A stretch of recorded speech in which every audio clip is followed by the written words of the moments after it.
आप सभी को नमस्कार। मैं हूं डॉक्टर संदीप साहू, आयुर्वेद चिकित्सक, रायपुर, छत्तीसगढ़ से।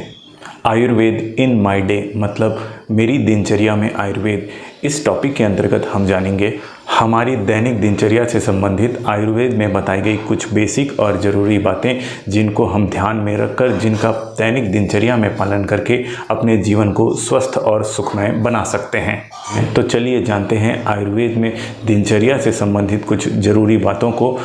आयुर्वेद के अनुसार हमें रात में जल्दी सोकर सुबह जल्दी उठना चाहिए। देर रात तक जागने से आयुर्वेद के अनुसार हमारा वात तथा पित्त दोष बढ़ जाता है, जिससे हमारे शरीर में अनेकानेक विकार उत्पन्न होते हैं।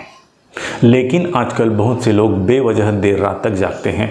कुछ लोग गैजेट्स पे समय बिताते हैं और कुछ लोग पढ़ाई लिखाई करने के लिए रात में जागते हैं। लेकिन रात में जागना हमारे लिए हानिकारक होता है।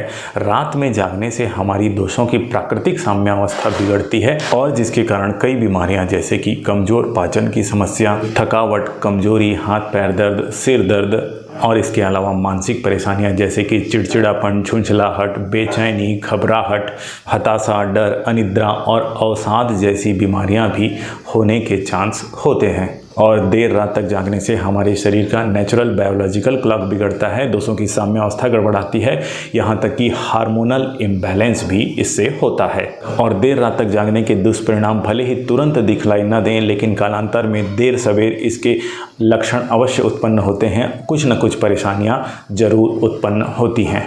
लेकिन अगर हम अपनी आदतों को सुधार लें और जितना जल्दी हो सके रात में सोने चले जाएं और सुबह जल्दी उठकर दिन भर आयुर्वेदिक दिनचर्या का पालन करें, तो हम बहुत हद तक बहुत सी समस्याओं से बच सकते हैं।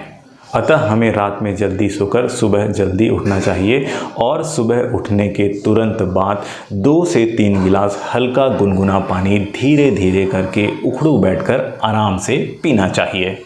इसके बाद शौच आदि से निवृत्त होकर हाथ मुंह धोना चाहिए और फिर इसके बाद कम से कम आधा पौन घंटा योग, व्यायाम, आसन, प्राणायाम या जो भी फिजिकल एक्टिविटी आपको रुचिकर लगता हो, जैसे कि वॉकिंग, रनिंग, जॉगिंग, जिम में एक्सरसाइज या किसी अन्य प्रकार का वर्कआउट, खेलकूद, जो भी फिजिकल एक्टिविटी आपको पसंद हो उसे अवश्य करना चाहिए।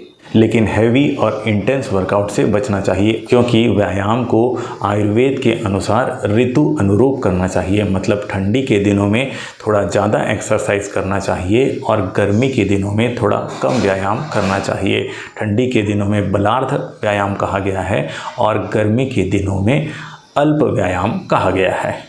एक्सरसाइज या किसी भी प्रकार का व्यायाम हमारे शरीर में लघुता लाता है, मतलब हल्कापन लाता है, और मेदोहर होता है, मतलब अतिरिक्त फैट या वसा को कम करने का काम करता है। व्यायाम के बाद थोड़ी देर के लिए मेडिटेशन या ध्यान अवश्य करना चाहिए।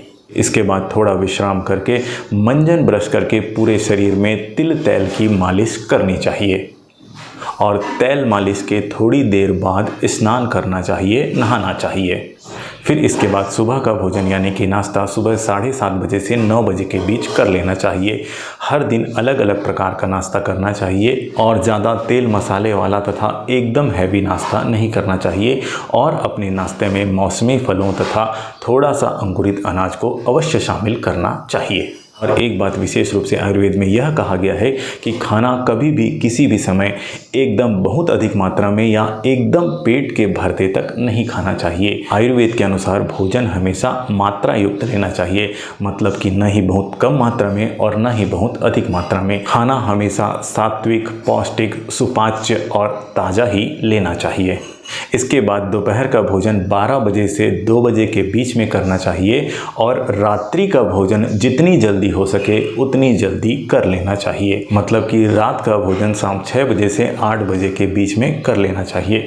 लेकिन अधिकांश लोग देर रात को भोजन करते हैं और हैवी मील लेते हैं। लेकिन आयुर्वेद के अनुसार हमारे रात का भोजन दिन भर के भोजन की अपेक्षा सबसे हल्का होना चाहिए और अधिक रात में हमें खाना खाने से बचना चाहिए तथा रात का खाना खाने के कम से कम 3 घंटे बाद हमें सोने जाना चाहिए। रात में सोने से पहले हल्का गुनगुना दूध ले सकते हैं और आयुर्वेद के अनुसार रात में कभी भी दही नहीं खाना चाहिए। दही को सुबह खाना चाहिए और छाछ या मठा के लिए दोपहर का समय सबसे उपयुक्त होता है।